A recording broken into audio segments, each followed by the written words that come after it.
This is Dolynny TV, guys. A big welcome back to the NHL 19 Edmonton Oilers franchise mode here on the channel. Of course, today you see we're still talking all about Nando Eggenberger with 69 games played. He has played 16 and had 11 points. The kid's been solid. We're going to keep him on the top line with Connor McDavid and Jesse Puljujärvi. Now, why Jesse Puljujärvi? Remember, right here, he's a sniper. That's what we're counting on him doing, is shooting the puck to the back of the net. He's got great passing, great hands, all that. And with Connor McDavid, who's only pretty much shot the puck this year, we need goal scoring on this line other than 35-goal Connor McDavid. Kyle Yamamoto with 14 goals, Draisaitl with 17, and Marcus Johansson with 18. So that second line, if these two can hit 20 and Kyler can hit 15, I think we're going to be fine. It's going to matter who comes up clutch on, say, the third line. If Nuge and Bjorkstrand can hit 20 as well this season. Last big difference is the defense. We've switched Joe Morrow back up to that second line with Adam Larsson, trying to spark it a little bit, right? So big thing is we're 4 points back of second place, out of the wild card by 2 points. So we need to go win a bunch of hockey games and get going. We can't afford to keep getting shut out. That has been a problem all season long for us. You see a couple big wins there, but problem has been, where do we have it? 3-0, 3-0, 2-0, back-to-back nights getting shut out, right? That's a huge issue. 3-0 there, and then you go and talk about 2-0, 2-1, 4-2, 3-0, 3-1. That's what's really killed us.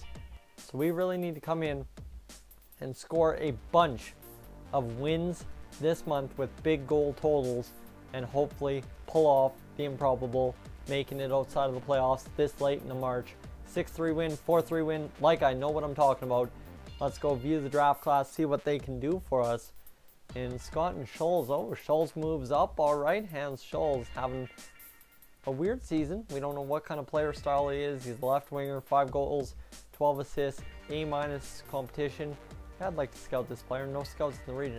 That's why we don't have a scout on him. And let's see what we can do with, well, Dante Scott. Holy, put up some points, kid. Almost an assist per game plus 29 goals. Scout player, and let's go see potential in comparison, see what he's all about. Because if we miss the playoffs and get the first overall pick, we want to make sure we're picking the right guy. Against New Jersey, 5-1 win. That's clutch as hell. 3-2 win in overtime. 40-31-2. Suddenly we have more wins than the Anaheim Ducks, and suddenly we find ourselves in second place. That's massive. That's an absolute beautiful start to finishing off this season. Leon Draisaitl with 65 points. Just the points race is getting interesting. Connor McDavid up to 38 goals on the season. He's going to hit 40.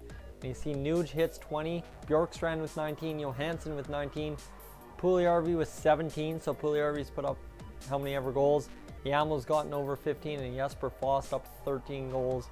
How's Eggenberger doing? Well, Eggenberger's only had 3 points in 4 games played. He's doing fantastic for us. He's up to 3 goals.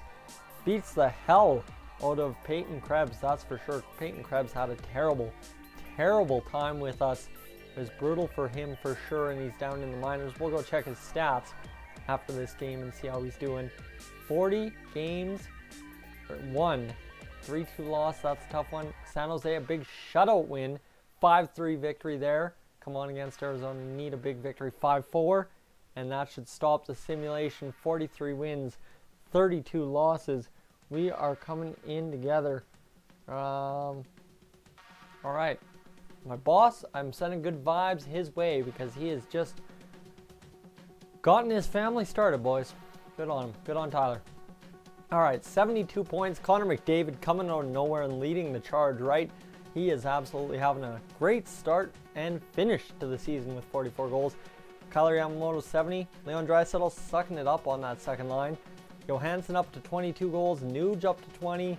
Like I said before, Bjorkstrand over 50 points. Strome up to 40 points. This team, all of a sudden, towards the end of this season, is putting up the points and putting them up at a good pace.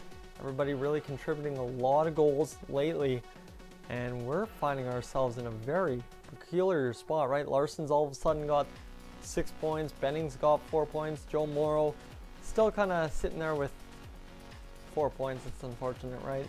But hey, we're going to be fine. 72 points for Connor McDavid. He's come out of the depths and he has gotten it going. 88 points. We're in a division race. That's all that matters. We are trying to win the Pacific Division this year. Got 4 games to go. We're going to go 2 games and that'll be it. We'll see what we can do against Vancouver. 3-2 loss against San Jose. 5-2 loss. Of course, now the victories are going away. 88 points. 86 is kind of the cutoff, so we need to get back into the win column here. We have the most wins in the Pacific Division, and somehow we are not secured a playoff spot yet. So Arizona is going to be a big, tough task. 4-2 victory. Bing, bang, boom. Let's go. That's massive. 4-2 win. Keep it going. Keep the blood flowing. 90 points. We're securing a playoff spot now. We are 100% in. Nobody else can take us out at this point. Nope, we're good. We've made it. 75 points for Connor McDavid. I don't need to check this yet. How's our AHL affiliate doing? I don't know, because it doesn't matter. We made our playoff lives happen. Now, Anaheim and Vegas, see what happens here. Against Vegas, need a victory, and then against Anaheim, 4-3, 6-3 loss. To Anaheim, that's all right. We finished with 92 points on the year, second in the division. And boys, there it is. For the first time in a long while, it'll be a battle of Alberta when we get our playoff live streams underway either tomorrow night or on Friday. How can you believe on that? 76 points for Connor McDavid. All of a sudden, he just breaks out of his shell and beasts this team to a playoff spot. 74 points for Kyler Yamamoto, 73 for Draisaitl, 71 for Marcus Johansson. What an absolute beauty Marcus Johansson was. 62 for Ryan Nugent-Hopkins, 60 for Puljujarvi, 54 for Bjorkstrand, 43 for Strome, 23 for Reeder, 22 for Foss, and everybody else really contributes beautifully. Nando Eggenberger, I don't think you were going to get that out of Drake Caggiula. He comes in and absolutely changes how this team did business the rest of the way home, getting 21 points in 29 games, a 13.2 shooting percentage. That is absolutely beautiful. 10 goals, 10 assists out of Darnell Nurse. Jujhar Khaira, 17 points. Everybody else just kind of contributing what they can. And the goal scoring, well, it looked pretty good. 44-22. We had 5 20-plus goal scorers and 2 guys right on the bubble. The assists, Kyler Yamamoto was absolutely ridiculous. There is no denying how great of a season Kyler Yamamoto had this year. That is absolutely fantastic for him. And the last thing we have to check is the goaltenders in net. 37 and 28, Jonas Korpisalo. He finished the year absolutely strong. 5 shutouts, 921 save percentage, 244 goals against average. What a beauty. What an absolute beauty. Jonas Korpisalo, he even had an assist. Good on him. Mikko Koskinen, he was all right? 912, 260, not a bad investment. Down there in the AHL, we've had a lot of goalies play a lot of games. You see Stuart Skinner, 15-22. He has just not figured it out down there in the AHL. 239 goals against average. I'm not complaining there, but 909 save percentage just isn't saving enough. Daniel Poles, well, he's 59 overall, fringe starter potential, so we signed him out of nowhere. Just trying to give him a shot, right? See if we can get him. And Ronning, of course, blew it up. Really, David Wells was a beautiful goaltending, and we just didn't want to go with him this year. I don't know why I didn't like him. I never really liked him. Joseph Gambardella gets it done there with 47 points, 74 overall. Anyone else? Yakov Trenin up to a 75. He's going to be on the team next year, I bet you. Jesper Foss is going to have to give him a spot. Grayson Downing, 30 points. Tyler Benson up to still only a 69. Karel Maximov up to a 72. He's looking good. Brad Malone, Yerbeck, McLeod. McLeod, 72 overall. Evan Bouchard. There you go. So right there, you've got yourself a new defenseman for next season. Evan Bouchard is going to be ready. Hebig, Drake Caggiula, 15 points in 22 games.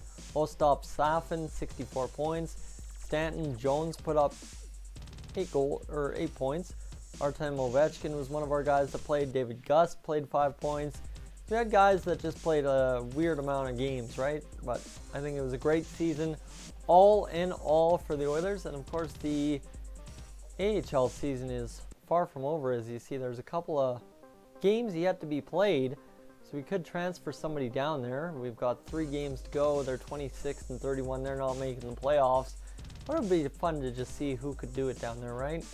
And you see Pacific Division standings. Yeah, everyone's got it locked up down there, that's for sure. So guys, thank you so much for tuning in. I'm Tyson. This has been Dolynny TV. I will catch you guys in the next one.